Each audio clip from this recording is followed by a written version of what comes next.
In the 90s, he was arguably one of the flashiest and most exciting point guards in the NBA. He had a style of play that was so rare and unique that even Kobe and Shaq couldn't guard him. In his career, he scored over 12,000 points, placing him among the top 250 of all time. And add to that with more than 5,700 career assists, he sits as the top 50 playmakers in league history. That was Nick Van Exel, the star point guard who was a fan favorite in the NBA, who suddenly disappeared from the spotlight of the league. So, how did this even happen? Where did he go? And where is he now? To figure this out, we have to go back to the beginning. Drafted 37th overall by the Los Angeles Lakers in the 1993 NBA Draft, Nick Van Exel was a second-round pick in an era when second-rounders weren't expected to make much of an impact. And the problem with his career before the NBA was the fact that he played with teams that weren't competitive enough. Because of his grades, he spent his first 2 years of his college career playing for Trinity Valley Community College. And not a lot of players get to the NBA after playing for a community college. Not looking to give up that easily on his dream, he worked hard on his academics and eventually earned a spot at the University of Cincinnati, where he'd go on to lead the Cincinnati Bearcats to advance the NCAA Final Four and ultimately attracted the attention of NBA scouts. In his rookie year as a Laker, he entered the season with a chip on his shoulder and something to prove. As a rookie, Van Exel wasted no time making his presence felt. He averaged close to 14 points and nearly 6 assists per game, while shooting almost 34% from three-point range. In an era when the three-point shot wasn't yet the centerpiece of the game, Nick Van Exel's boldness from three was a statement all its own. But more than his stats, it was his style of play that captured fans' attention. With his lightning-quick first step, flashy passes, and ability to drain deep contested threes, he quickly earned the nickname Nick the Quick. Far removed from the cookie-cutter style of most big-time college programs, it was clear his unorthodox style was a game-changer. His style was anything but conventional. It felt like he was bringing a new era of Showtime ball to the professional stage. With every move loaded with swagger and creativity, it was this unique flair that made him so electrifying to watch. The Lakers, in the midst of a transition after Magic Johnson's retirement, were searching for a spark for their team and their fans. Van Exel gave them exactly that, quickly becoming a must-watch point guard in the league. It's no wonder that Nick the Quick wasn't just a fan favorite in LA, he had the entire NBA buzzing. By his second season, he had established himself as the Lakers' starting point guard, averaging 17 points and more than 8 assists per game, making it clear he was the future of the franchise. On one hand, Nick Van Exel was a dynamic playmaker who could take over late in games with his clutch plays. On the other hand, his fiery personality sometimes led to clashes with teammates and coaches.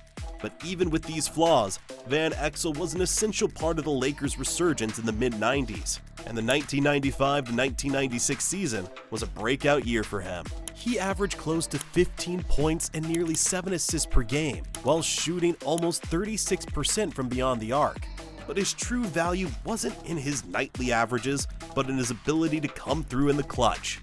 When the game was on the line, Nick Van Exel was the guy you wanted with the ball in his hands. He had the ability to hit clutch shots when it mattered most. None more iconic than his buzzer-beater three-pointer against the San Antonio Spurs in the 1995 Western Conference semifinals. That shot, still one of the most unforgettable moments of his career, and it further solidified his reputation as one of the most clutch players in the 90s. But Van Exel's impact went far beyond scoring. Known for his quick hands and lateral movements, he was a pesky defender who could frustrate a lot of his opponents. While he might not have had the size to be an elite defender, his grit and intensity more than made up for it. His competitiveness on both ends of the floor turned him into a true two-way player, someone who could take over a game offensively and make life tough for his opponents defensively. And Nick Van Exel's time with the Lakers reached its peak during the 1997-98 season. By then, the Lakers had already secured Shaquille O'Neal, a dominant force in the paint, and the following year they drafted a teenager by the name of Kobe Bryant. For Van Exel, this was the perfect storm. He had the most dominant center in the game to dish the ball to, and a young Kobe ready to rise. It all came together in 1998, when Van Exel earned his All-Star appearance. In that year, the Lakers with Shaq, Kobe, Eddie Jones, and Nick Van Exel all represented LA in the All-Star game. That was an elite, rare feat. 4 Lakers on the same roster, showing just how powerful that team was becoming. But Van Exel's time in LA would come to a sudden end. During the 1998 Western Conference Finals against Utah Jazz, with the Lakers on the brink of elimination, Van Exel made headlines for a comment that didn't sit well with Jerry West, who was the Lakers' general manager at the time. As the team broke their huddle in practice before a critical Game 4 where they were trailing 3-0, instead of chanting Lakers, Nick Van Exel casually shouted Cancun, a reference to the popular vacation spot for NBA players who are eliminated in the playoffs. While Van Exel claimed it was just a joke to lighten the mood, the organization didn't see it that way.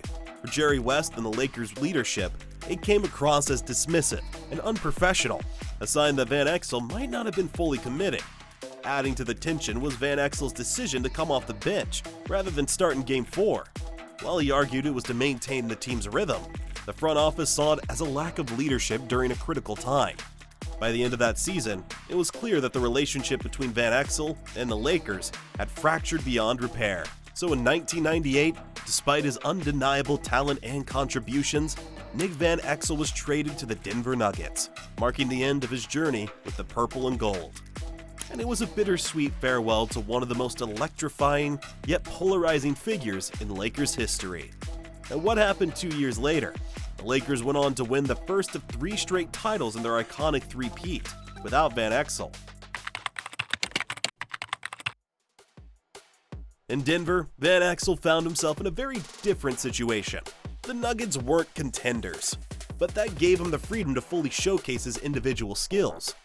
During his 4 seasons in Denver, Van Exel averaged around 17 points and 8 assists per game, including a career-high 21 points per game in the 2000-01 season. But while his numbers were impressive, the team's lack of success kept him out of the national spotlight. Playing in a smaller market during an era dominated by marquee teams in bigger cities didn't help either. Still, Van Exel's time in Denver highlighted just how versatile and talented he was as a player. He wasn't just a flashy playmaker. He was a legitimate scoring threat who could create offense for himself and his teammates. His ability to run the pick and roll, find open shooters, and attack the basket made him one of the league's better point guards during that time. However, efficiency was often an issue. Van Exel was a volume shooter, and his shot selection sometimes left fans and coaches frustrated. During his impressive 2000-01 season, he shot just 41.4% from the field, a mark below average for a starting guard. In the end, while his time in Denver showcased his talent, it also highlighted his limitations. Van Exel's career took another turn in 2002, when he was traded to the Dallas Mavericks. By then, he was in his 30s, an age that at that time felt closer to the end of an NBA career than it does today. But age didn't strip away his ability to impact games. Even though he was no longer putting up 20 points a night, his knack for hitting big shots, creating plays, and stabilizing his team was still elite for a role-playing point guard. In Dallas, he transitioned into a supporting role, but his passion for creating big moments was still there. During the 2003 playoffs, Van Exel was spectacular, averaging nearly 20 points and 4 assists per game, helping the Mavericks reach the Western Conference Finals. His 40-point explosion against the Sacramento Kings in Game 3 of the second round was a powerful reminder of just how dangerous he could be when he got hot. The fairy tale didn't end with a championship. The Mavericks fell short, losing to the San Antonio Spurs in the conference finals, ending what was likely Van Exel's last shot at an NBA title. In the final years of his career, Van Exel had short stints with the Golden State Warriors, Portland Trail Blazers, and the San Antonio Spurs. While his on-court role diminished, his leadership and veteran presence made him a valuable asset in every locker room he joined. By the time he retired in 2006, Van Exel had carved out a 13-year NBA career that was as entertaining as it was impactful. Nick Van Exel finished his career averaging more than 14 points a game, 6.6 assists while shooting nearly 36% from three-point range. While these numbers are solid, they don't fully capture what made him special. He was a player who thrived under pressure and elevated his play when the lights were brightest. Whether it was a deep buzzer beater, a no-look pass, or a fearless drive to the basket, he had the dramatic flair that few players could match. But his legacy goes beyond highlight reels. After retiring as a player in 2006, Van Exel transitioned into coaching, bringing his knowledge and passion to the sidelines. He began his coaching career as an assistant coach for the Texas Legends, the Dallas Mavericks G League team, before moving on to NBA assistant coaching roles with the Atlanta Hawks, Milwaukee Bucks, and Memphis Grizzlies. His ability to connect with players, especially point guards, became one of his biggest strengths as a coach. His transition from dynamic player to respected coach really shows his dedication to the game and his desire to give back to the sport that gave him so much. From playing in a community college to being a second-round draft pick and then becoming an all-star, he proved that his talent and determination could overcome any obstacle. While he may not be remembered as one of the all-time greats, Nick Van Exel is undoubtedly one of the most memorable players of his era. His combination of skill and swagger made him a fan favorite and left a clear mark on the game of basketball.